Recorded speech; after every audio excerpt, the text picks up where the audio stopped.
আসসালামু আলাইকুম সবাইকে। যারা এই মুহূর্তে আমার এই ভিডিওটি দেখছেন, ওহিদ সুলতানের সঙ্গে রয়েছেন, তাদের সবাইকে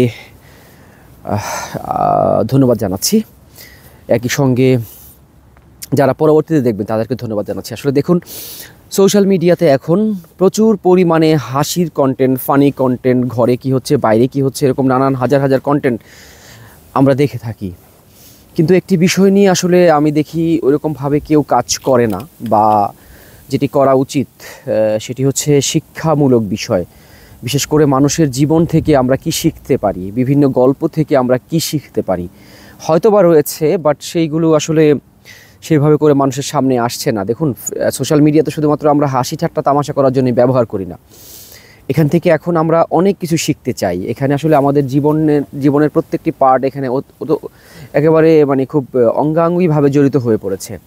তো আমরা এখান থেকে শিখতেও চাই। তো ভাইয়া, আমি চেষ্টা করব যারা আমার পেজের সঙ্গে রয়েছেন বা ভবিষ্যতে যুক্ত হবেন তাদের জন্য এমন কিছু কাজ করতে, যেই কাজগুলো বা যে কথাগুলো শুনে তাদের মধ্যে একটি মানসিক পরিবর্তন আসবে, তাদের কাজের মধ্যে একটা স্পিরিট তৈরি করবে। অনেক কিছু শেখার রয়েছে মানুষের জীবন থেকে বা বিভিন্ন গল্প থেকে, সেইগুলো আমি আপনাদের সঙ্গে শেয়ার করব। তো প্রথম দিনে আমি আজকে একটি গল্প শেয়ার করতে চাই, যেই গল্পটি আপনার আমার সকলের জানা দরকার, এবং যেই গল্পটি আপনার আমার জীবনের অনেক কিছু আসলে পরিবর্তন করে দিতে পারে। ভাইয়া, সত্যি কথা বলছি, পরিবর্তন করে দিতে পারে। এবং আমি প্রত্যেকেই এই ধরনের বিষয়ের সাথে পরিচিত হয়েছি জীবনে, এবং এই শিক্ষাটা আমাদের সকলের জন্য প্রয়োজন। আমি গল্পটা শুরু করি। গল্পটা একটি গাধা ও বাপ ছেলের গল্প। ছেলেটি হচ্ছে ইয়াং টিনেজার, 13-14 বছর হবে, 14, হ্যাঁ এমন হবে। আর বাবা তুলনামূলক 50 বা তার কাছাকাছি বয়সী। তো তারা গঞ্জ থেকে হাট থেকে একটি গাধা কিনেছে। তো গাধাটি নিয়ে তারা বাড়ির দিকে যাচ্ছে। তো যেখান থেকে গ্রামের হাট তো অনেক দূরে হয়, যেখান থেকে গাধাটি কিনে তারা বাড়ির দিকে যাচ্ছে, মোটামুটি 4-5 কিলোমিটার দূরে তাদের বাসা। তো হাঁটতে হাঁটতে একটা পর্যায়ে গাধাটিকে বাবা বলল যে, ছেলেকে বলছে যে, তুমি আসলে আমরা দুজনই হেঁটে যাব কেন, গাধা যেহেতু রয়েছে। আবার গাধাটি এত বড় নয় যে দুজনই একসাথে চড়তে পারবে। তো প্রথমে বাবা বলল যে সাধারণত বাবারাই তো কনসিডার করে যে, বাবা তুমি, ছেলেকে বললো যে, বাবা তুমি গাধার পিঠে চড়ো, আমি হেঁটে হেঁটে যাই। তো ছেলেটি গাধার পিঠে চড়লো, চড়ে হেঁটে যাচ্ছে তারা, বাবা হেঁটে যাচ্ছে আর ছেলেটি গাধার পিছে চড়ে যাচ্ছে। তো রাস্তা দিয়ে কিছু লোক যাচ্ছিল, তাদেরকে দেখে বলছে, একজন আরেকজনকে বলছে, দেখ দেখ দেখ কেমন গাধা, ছেলেটা বড় হয়ে গেছে আর এরকম বৃদ্ধ বাবাকে ছেলেটা কষ্ট দিচ্ছে। হ্যাঁ, গাধা থাকতে বাবা না চড়ে ছেলেকে চড়াচ্ছে। তো এই কথা শুনে ছেলেটার ভীষণ মন খারাপ হলো যে, আসলেই তো বাবাকে আমি হাঁটাচ্ছি কেন। তো ও বাবাকে বললো যে, বাবা তুমি গাধার পিঠে চড়ো, আমি হেঁটে যাই। তো বাবা একটু কনফিউজিং হলেও বাবা উঠে বসলো গাধার পিঠে। উঠে বসে গ্রামের আঁকা বাঁকা পথ ধরে হেঁটে যাচ্ছে, ছেলেটি হাঁটছে আর বাবা গাধার পিঠে চড়ে যাচ্ছে। কিছু দূর যেতে না যেতেই আরেক দল মানুষের সাথে দেখা হলো, এবং তারা সরাসরি তাদেরকে কিছু না বলে তারা কি করলো, তারা ওই একজন আরেকজনকে বলছে, দেখ দেখ দেখ কেমন গাধা। কেমন গাধা সেটা হচ্ছে যে, এই বাচ্চা ছেলেটাকে কষ্ট দিয়ে বাচ্চা ছেলেটাকে হাঁটাচ্ছে আর বাবা চড়ে আছে গাধার পিঠে, এরা কেমন গাধা। তো এটা বলতে বলতে তারা হাসি ঠাট্টা করতে করতে চলে যাচ্ছে। তো এটা শুনে বাবার এবার ভীষণ মন খারাপ হলো যে, আরে ভাই, আসলেই তো সত্যি, ছেলেটা আমার ছোট, আমি তো আগে উঠাইলাম ওরে, কিন্তু মানুষ তো আসলে ভালো চোখে দেখছে না। তো এবার কি করলো, এবার বাবা গাধার পিঠ থেকে নেমে গেল, নেমে বললো যে, বাবা যাই হোক না হোক, চলো আমরা গাধাকেও হাঁটায় নেই, আমিও হেঁটে যাই, মানুষের কথা শুনতে ভালো লাগে না। তো এভাবে করে বাপ ছেলে হাঁটছে, সাথে গাধার সাথে গাধাও হাঁটছে।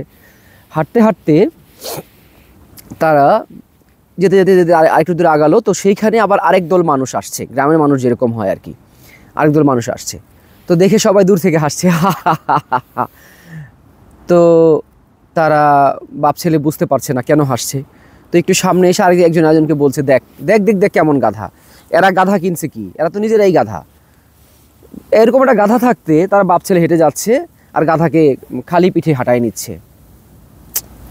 এইবার তো বাবা ছেলে দুজনেরই ভীষণ মন খারাপ হলো যে, আসলেই তো বাবা ছেলে দুজন হেঁটে যাচ্ছি, গাধা থাকতে গাধাটাও হেঁটে যাচ্ছে, মানুষ তো আসলে যা বলছে ঠিকই বলছে। হাঁটতে হাঁটতে তারা এবার চিন্তা করলো যে আমরা দুইজনই গাধার পিঠে চড়বো, দেখা যাক কি হয়। তো এবার মানুষের কথা শুনে তারা বিভ্রান্ত হয়ে দুইজনই, বাপ ছেলে দুইজনই গাধার পিঠে চড়লো। এখন কিছু দূর যেতেই আবার মানে গাধাটি তখন হাঁটতে পারছে না, এমন অবস্থা যে গাধা, ছোটো গাধা যেহেতু বললাম, এটাকে খাওয়ায়া টাওয়ায়া অনেক দিন ধরে হয়তো বা তেমন খাওয়ানো হয়নি, বিক্রি করতে নিয়ে এসছে। তো এটাকে খাওয়ায়া টাওয়া একটু স্বাবলম্বী তাজা তোজা করতে হবে। তো এমন সময় কি হলো, আরেক দল লোক আসছে, এসে বলতেছে, দেখ দেখ দেখ কেমন গাধা, এইরকম বাপ ছেলে, জুয়ান বাপ ছেলে থাকতে একটা ছোট্ট গাধার পিঠে দুইজন চড়ে চলছে। এইবার তারা দুজন আরও অবাক হয়ে গেল। এমন অবাক হয়ে তাকিয়ে থাকতে থাকতেই গাধাখানা কি করলো, ঠাস করে পাশে, রাস্তার পাশে এক গর্তের মধ্যে গিয়ে পড়লো। বাবা ছেলে সবাই কাদার মধ্যে পড়লো এবং গাধা আহত হলো, বাবা ছেলেও পুরা নোংরা হলো। দেখুন, এই গল্পটি খুবই মজার একটি গল্প, ছোট্ট একটি গল্প। এই গল্পটার মানে ব্যাপ্তি বা ডেপথ অনেক।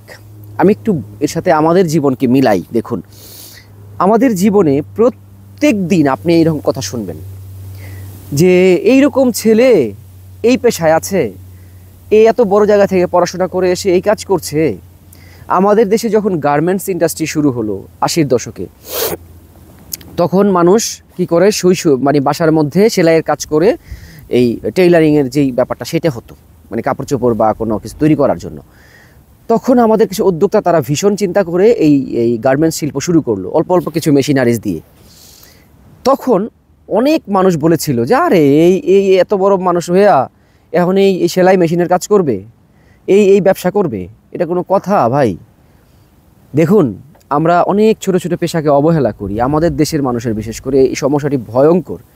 সেটি হচ্ছে আজকে আমরা নাপিত বলি বা এরকম ছোট ছোট যে রিক্সা চালক বলি, গাড়ি চালক বলি, এগুলোকে আমরা অবহেলা করি। আপনি বিশ্বাস করতে পারবেন না, উন্নত বিশ্বে এই যারা চুল কাটে নাপিত, তাদের কি দাম। তারা একজনের মাথার চুল কেটে $100 $150 চার্জ করে, এমনও রয়েছে। আমরা ভারত থেকে কদিন আগে দেখেছিলাম যে বাংলাদেশে একজন নাপিত আসে, বারবার তো তাকে আসলে সেলিব্রিটি বারবার, এবং তার কাছে চুল কাটতে নাকি 5,000 থেকে 7,000 টাকা খরচ হয়, এবং তাকে সাক্ষাৎকার নেওয়ার জন্য টেলিভিশন বা অন্যান্য মিডিয়াগুলোর একটা লাইন ছিল।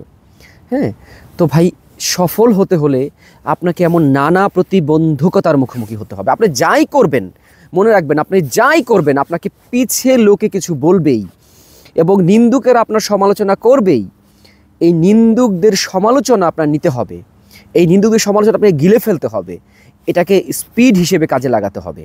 আপনি যেই পেশায় আছেন, আপনি ঢাকা বিশ্ববিদ্যালয় থেকে পড়াশোনা করে আপনি কি সাংবাদিকতা ঢুকেছেন, কতবার কথা শুনেছি ভাইয়া জীবনে এরকম, যে এত ঢাকা বিশ্ববিদ্যালয়ে পড়াশোনা করে এই সাংবাদিকতা করছে।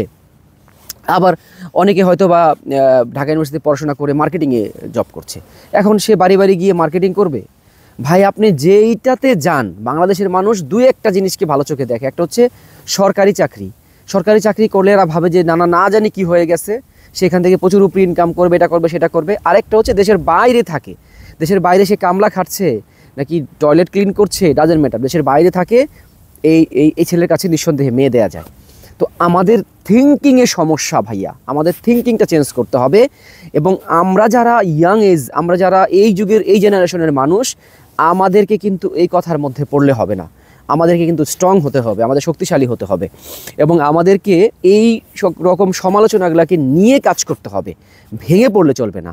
আমি নিশ্চিত করে বলতে পারি, আপনারা এই সমালোচনাগুলোকে নেন এবং সমালোচনা শুনে তার বিরুদ্ধে কথা বলার দরকার নাই।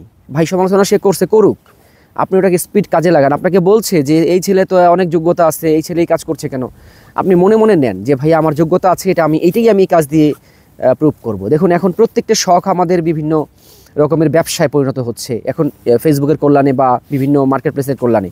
তো সেইগুলো আমরা কাজে লাগাই, তাহলেই দেখবেন আপনার জীবন সুন্দর হবে। আপনি যেই কাজই করেন না কেন, কাজকে ছোট করে দেখার কোনো উপায় নেই। কাজকে ছোট করে যারাই দেখেছে তারা জীবনে কিছু করতে পারেনি।